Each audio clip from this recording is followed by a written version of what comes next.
Hey, welcome to Gathering Point Online. My name is Matt. I'm one of the folks on the team here, and I just want to say thanks for joining together with us. We know that whether you're watching this right at 10 a.m. on Sunday when it comes out, or if you're catching up a little later in the week, we really don't mind what time it is. We're just so glad that you've taken the time out of your schedule to gather with us this way. We hope that these moments find you well and safe, and when you're done, you'll feel encouraged. It's really exciting times here at Gathering Point. The last couple of weeks, we've been able to actually do some things on our campus, which we're so grateful for. Earlier this week, our middle schoolers were able to come together here at the church in a safe way for our volunteers and our students so that they could see one another, be in a large group space, distanced apart, hear a great message, and grow together. And I have to say, my middle schooler was so thrilled just to be able to look out and see her friends. And a couple of weeks before that, we had our first night of worship, our first corporate gathering outside. It was awesome. Take a look at this.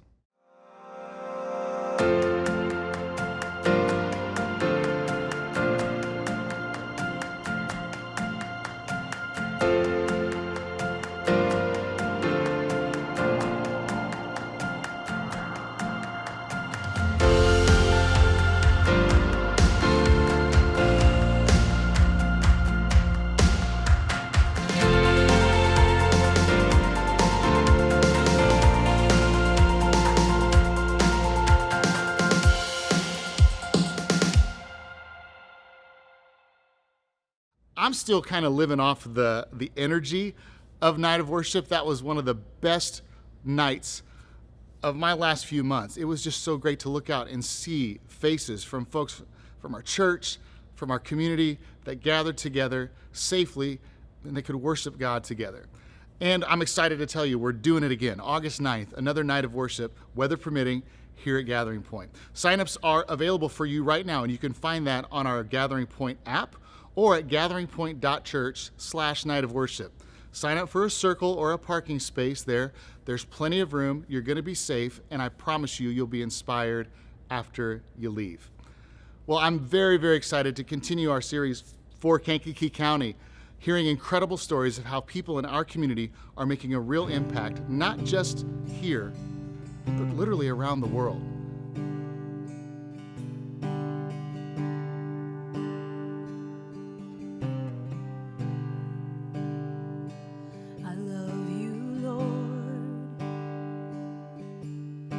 Your mercy never failed me. In all my days, I've been held in your hands. From the moment that I wake up until I lay my head, oh, I will sing of the goodness of God. All my life you have been faithful, and all my life you have been so good. With every breath that I am able, oh, I will sing of the goodness of God. I love your voice. You have led me through the fire in darkest night. You are close like no other. I've known you as a father. I've known you as a friend. And I have lived in the goodness of God.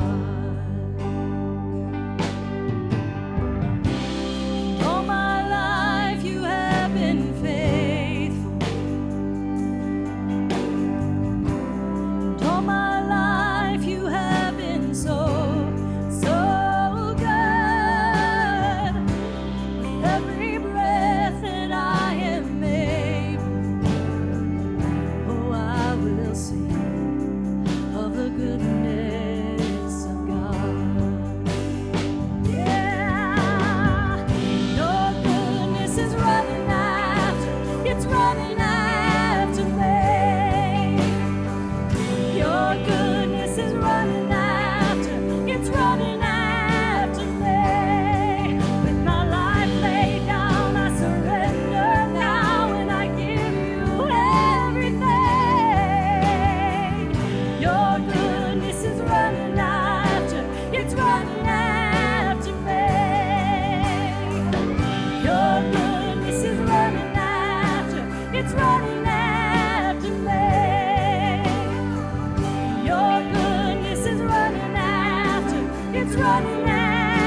of the goodness of God.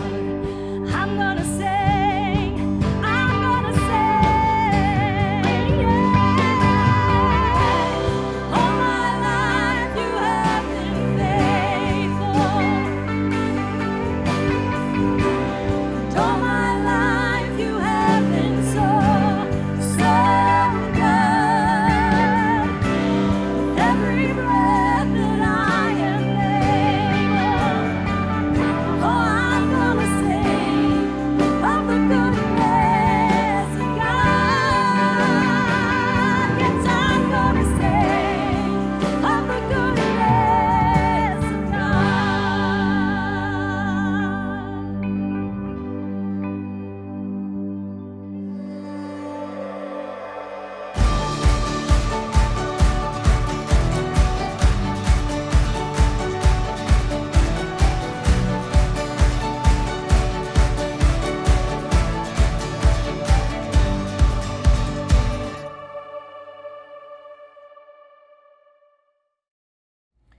We're glad you've joined us today as we continue this series being for Kankakee County. And today I'm privileged to be sitting with my friend Gary Moore. Gary is a New York Times best-selling author, but there's other parts of his story that we want to unpack and unravel today. So Gary, longtime attender of Gathering Point and lover of our community.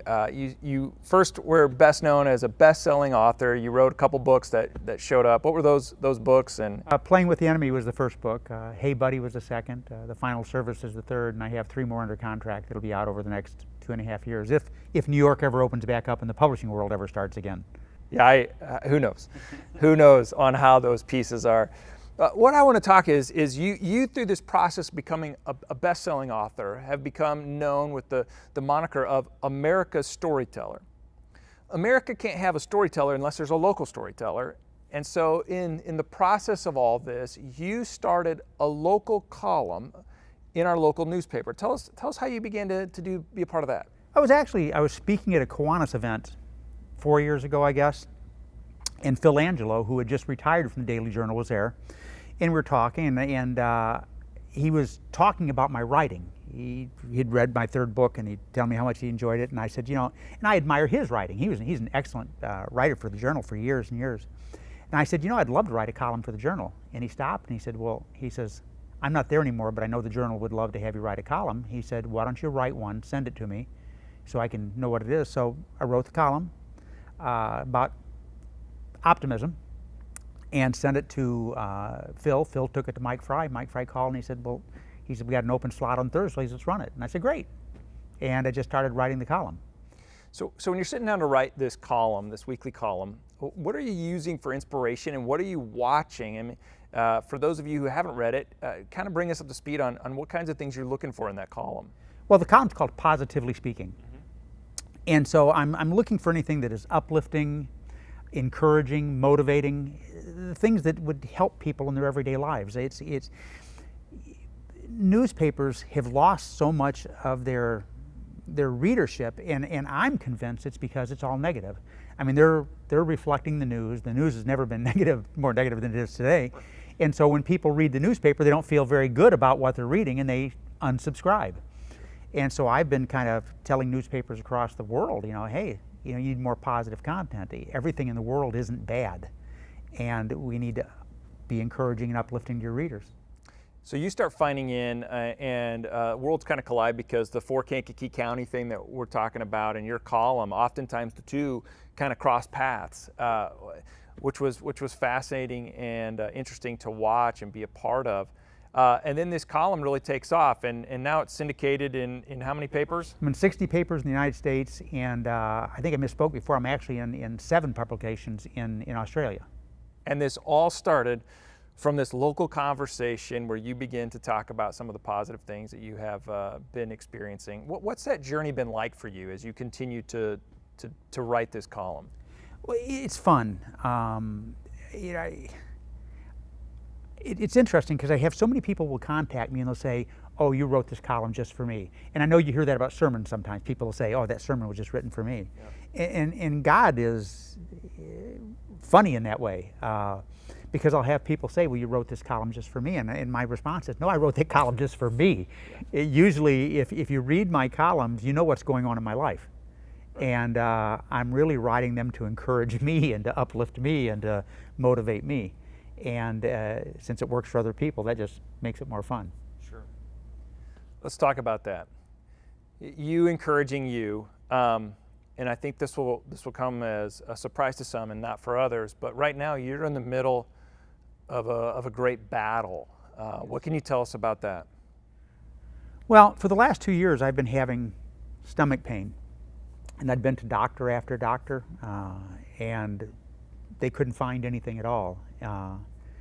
Finally, I ended up at the University of Iowa Cancer Center and had a few tests. And Arlene and I were just sitting in the waiting room, and a doctor walked in, sat down, and started going through some very technical information that didn't make a lot of sense to me. I'm not a doctor. Right. And so when he finished, he looked at me, and Arlene and I looked at each other, and I looked at the doctor. I said, what does that mean? He says, it means you have 9 to 12 months to live, and you need to go home and get your life in order. How do you respond to information like that? Well, first of all, my first thought is, nah. You don't know what you're talking about. Right. Arlene practically started hyperventilating, and it was, by the time I got her calmed down, it started setting into me what he had just said. And then the doctor just got up and left us sitting there. And we think, well, is he coming back? What's the treatment going to be? Whatever. And finally, his nurse came in and she said, well, how'd the visitor go to the doctor? She didn't know. I said, well, he just told me that I've got 9 to 12 months to live. And she seemed shocked. She said, he said that to you? And we said, yeah, he said that to you. So anyway, we left the University of Iowa, but while I was still in the parking lot of the University of Iowa, I fired off a letter to the board of trustees, the president of the university, boom, boom, boom. And basically I told them what happened, and I said, I'm not going to die, and I'm looking for a doctor that is willing to fight with me. And I got several letters of apology back. This shouldn't have been handled this way, so on and so forth. And I got a call from a doctor named Dr. Cozy, who sounded like he was my grandson's age, sounded like a very, very young guy. And he said, come see me. He said, come see me next week. So I went to see Dr. Cozy. He walked in wearing blue jeans and a t-shirt, and he had a whole bunch of nurses and other doctors around him. And he said, I hear you want to fight. And I said, I do. He said, then we're your team. He said, there's some very experimental things going on in the world. And he said, you know what the diagnosis is? And he says, unfortunately, the diagnosis is correct. He said, even though you didn't like hearing what the other doctor told you, the doctor was honest with you. He said, but we think that we can find ways to extend your life a little bit. He said, if we can buy you an extra 6 months, an extra 2 years, whatever the case may be, we can use that extra 6 months, 2 years to find an extra 6 months or 2 years and just keep going. And he said, the thing that I want you to know is there's never been a better time, which is strange, but there's never been a better time in the history of the world to have cancer than it is today, because we know more today than we knew yesterday, and certainly more than we knew in the past. So the doctor and I were a good fit. I mean, he's positive and encouraging. I'm positive and encouraging to him because I want him fighting hard. And so the diagnosis is still the same. My local oncologist tells me, the first diagnosis was wrong. It wasn't 9 to 12 months. She's actually 12 to 18 months. But I'm going to invite all of you to my 5-year anniversary of my death diagnosis, because I'm going to be there, and nobody will be surprised but that first doctor. That's extraordinary. So the whole time that you're writing this column, and this column's taken off, you're fighting this very, very personal battle, and you're kind of writing to yourself and all these kinds of things. And I'm just kind of curious, how has your faith and cancer and the way you've been able to project this optimism, how does this all kind of come together, and help us unpack and unravel that a bit? My daughter's a pastor. I'm a member of an incredible church. I have thousands of people, literally, maybe tens of thousands of people praying for me, which is first and foremost a very humbling and interesting experience. And this is going to sound strange, and I don't know how to explain it, but I feel their prayers, and I know they're real, and I know that God is letting me experience that, to know that they're there. And the way it's impacted my faith, it has just strengthened my faith in ways that I didn't know needed to be strengthened. Before my diagnosis, if somebody said, "Are you a faithful person?" I say, I am broken and imperfect, but I'm faithful. And I don't think I realized how broken and imperfect I really was, and how much I need my faith and how much I rely on my faith. But also this realization that it is through God's grace that I'm being carried through this. I've never had a day where I woke up and I was sad that I had cancer. I've never prayed for God to take this from me. I pray for my doctors, for my surgeons, for wisdom. I pray for, a lot of things, but God knows me, God knows my heart, God knows what I'm going through, God knows what I'm doing, and I just believe that cancer has strengthened me in speaking to this audience that I have, and it is helping them. And so I don't want something taken from me that is helping a lot of other people. Earlier you shared with me this verse, and Jesus is talking to a crowd. John writes it down, and he says, "In this world, you will have trouble."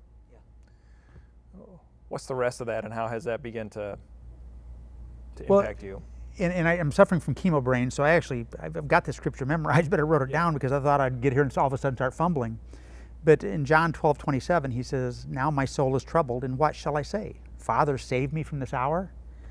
And no, it was for this very reason I came into this hour." And I find a lot of comfort in that I don't want to be saved from this hour. I want to use this to inspire and help other people be saved from this hour. And I think that, I just trust God that what is going to happen to me is going to happen to me. And the other thing is, it's really interesting.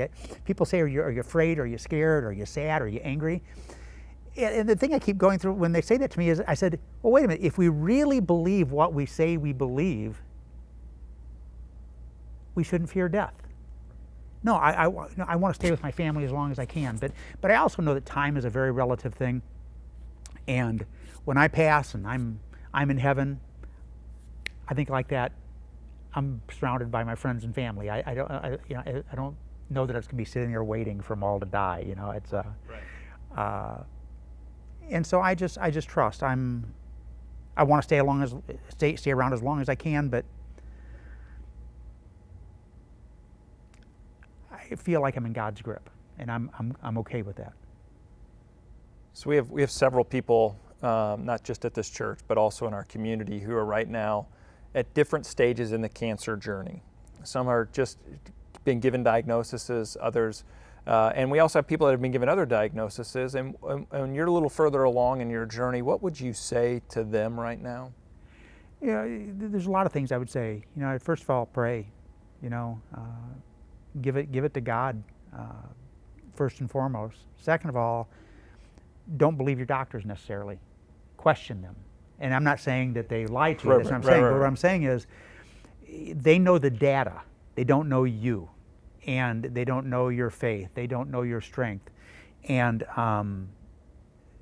doctor looks at your diagnosis and says, "Well, here are the percentages, so you're going to die." And I don't think you should allow a doctor to put an expiration date on your forehead. I think that's something between you and God, and it's something that you can fight. And I hear stories all the time from people who says, I was told that I had 2 years to live. One of our closest friends, Albina Duggan, she used to live here in town. They now live in Cleveland, but she was diagnosed with liver cancer 17 years ago and given 2 years to live, and she's still living. So the doctors know the data and they know the percentages. They don't know you, and they can't predict the future. They don't know your faith, and so have faith in the fact that it's in God's hands and in yours. The attitude that you bring to the fight makes a big difference. And people sometimes they get aggravated with me. They'll say, "Well, you're so positive about this stuff." And well, what is the choice? Am I go home and lay down in the fetal position, curl up, and say, "I'm just waiting to die"? I choose to fight it. But I fully understand there are some diagnoses that a positive attitude will not overcome. Correct. But almost every doctor will also tell you the attitude of the patient has a big determination in the outcome. Sure. So be positive, be encouraged, pray, put it in God's hands, but believe you can beat this. Gary, I just want to thank you, not for just meeting with us here, but for continuing to point out all the positives that are going on in our local community and around, because God's using that, because obviously there's never been a time in our history where things have been so bleak, and where people are so, their attitude every day is challenged to look at the negative or another bad report or those kinds of things. And so thanks for helping us both locally and globally begin to sort of raise our heads so that we can kind of see and watch God inviting us into a different narrative in the future. I want to pray with us today as we go. Gary, thanks so much for being a part this morning. Oh, thank you. And let me just say one more thing. Sure. I'll tell you, it is, if you're not in a small group, get in a small group. Because of my small group, I've never felt like I've lost connected to this church. Even though we're not meeting, I feel that we are still meeting. Sure. And the support of that small group as part of this church has really made a huge difference. So if you're not in a small group, there's your plug. Get in a small group. Because you're meeting, I think, in a driveway or backyards, and those are life-giving places. Thanks, Gary. Let's pray. Father, today we've heard from one of your servants, Gary, and Gary's challenged all of us to, in the midst of our circumstances, no matter what they are, that we're praying for others, and we're praying that you would impact us. And this abundant life that you've called us to happens in the way that we see our world and the way that you're allowing us to see it and move through us, because you have come to overcome the world. So would you help us in this next week as we continue to live for you and live out our faith with our families and with those around us? Would you help us to be a light in a world that seems like it's dark? Would you help us to remember that we're the light, we're the city on the hill, and may our light be seen. We love you, Jesus. Amen.